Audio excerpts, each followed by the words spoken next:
এখন চলে এসেছি আমাদের মাছের ভেড়িতে। আমি, বনু আর দিদি এসেছি মাছকে খাবার দিতে। চলুন দেখাই।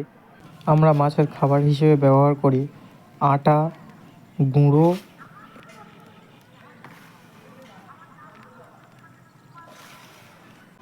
খাবারটাতে জল দিয়ে একটু নরম করে নিচ্ছি।